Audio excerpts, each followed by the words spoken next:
हाँ जी, जय हिंद, जय भारत सभी को। आई होप आप सभी अच्छे होंगे। जैसा कि आपने वीडियो की स्टार्टिंग में प्रोमो में भी देखा है और थंबनेल में भी देखा है, जो काच्चा-काची बोली हैदराबाद में जगह है, वहाँ पे भी जो कंट्रोवर्सी चल रही है, उसके बारे में आज हम स्टडी करेंगे, रीड करेंगे कि ये मैटर क्या है, सरकार का क्या पक्ष है, कानून का क्या पक्ष है, छात्रों को का क्या पक्ष है, छात्र और सरकार क्यों आमने-सामने हैं, ये पेड़ वन क्यों काटे जा रहे हैं।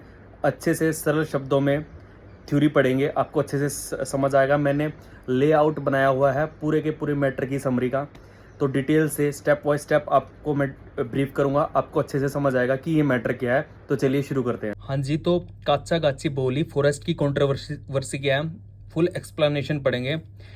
ये क्या है, ये बेसिकली लड़ाई है डेवलपमेंट वर्सेस इन्वायरमेंट की।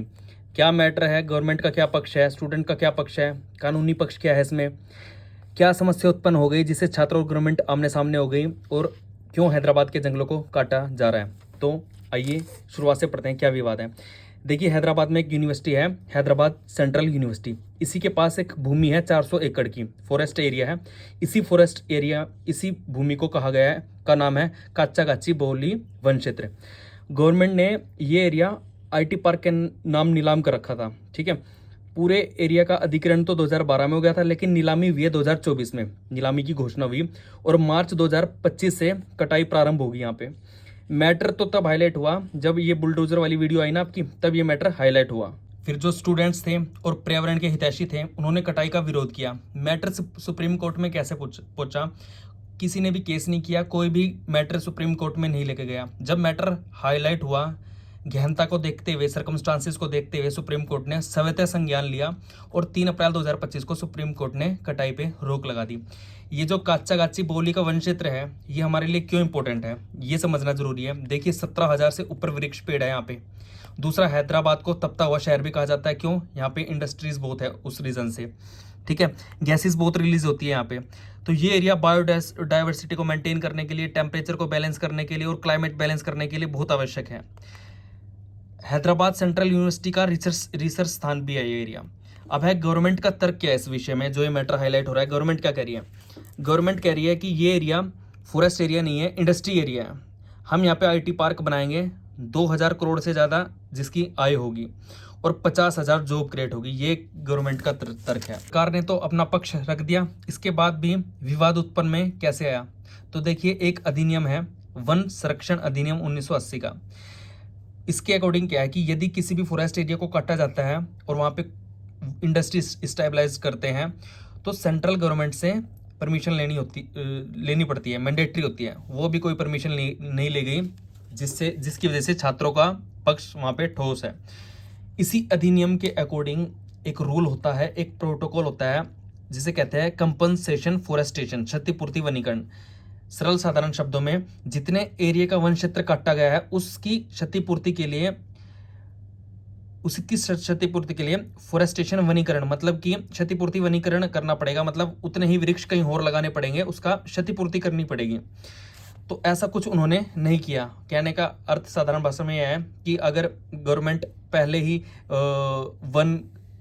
वनीकरण कर देती किसी और स्थान पे और फिर यहाँ पे कटाई प्रारंभ कर दी, तो ये रूल मान्य हो जाता, पर ऐसा उन्होंने कुछ नहीं किया। अच्छा, एक ना इन्वायरमेंट प्रोटेक्ट एक्ट होता है 1986, जिसके अंडर ये होता है इन्वायरमेंट इम्पैक्ट असेसमेंट देनी पड़ती है। इसमें क्या है, बेसिकली जब कभी भी कोई वन क्षेत्र काटा जाता है किसी भी रीजन से, तो उससे पर्यावरण पर कितना नुकसान होगा ये लिखित में असेसमेंट रिपोर्ट देनी पड़ती है। तो ऐसी कोई असेसमेंट नहीं दी गई, ये भी एक रीजन है जिसकी वजह से विवाद उत्पन्न हुआ।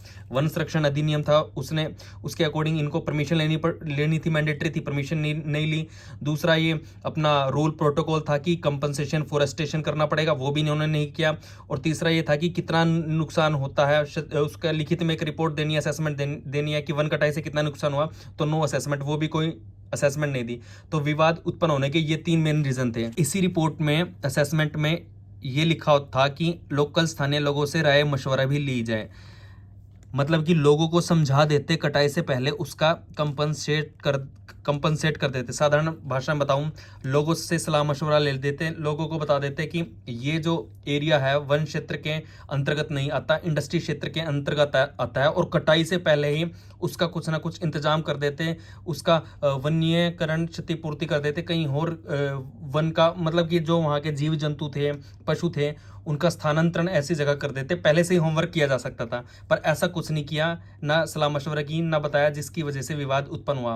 एट लास्ट सुप्रीम कोर्ट ने जब ये बुलडोजर वाली वीडियो सामने आई, मैटर हाईलाइट हुआ, सब ने कवर किया मीडिया ने, तो सुप्रीम कोर्ट ने इस मैटर में सवै संज्ञान लिया और कटाई पे रोक लगा दी। अब भविष्य में बहस का मुद्दा क्या होगा कि ये वन भूमि है या नहीं, और जो वन काटे जा रहे हैं उसका जवाबदेह कौन देगा।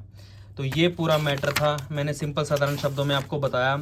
जो भी ये कांचागाची बावली वन क्षेत्र का था, लेआउट से, डायग्राम से और थ्योरी साधारण भाषा में मैंने आपको समझाने की कोशिश करी है। होप सो आपको मैटर समझ आया होगा जी। तो आज की वीडियो बेसिक नॉलेज की वीडियो थी, जो हॉट टॉपिक आजकल चल रहा है, मैटर हाईलाइटेड है कांचागाची बावली हैदराबाद का। मैंने सिंपल साधारण भाषा में आपको टॉपिक समझाया है, ब्रीफ किया है। बहुत से यूट्यूबरों ने, मीडिया ने कवर किया हुआ है इस टॉपिक को, तो मैंने भी अपने लेवल पे अपने एंड से थ्योरी बना के सिंपल साधारण में आपको समझाने की कोशिश किया है। तो जय हिंद, जय भारत सभी को।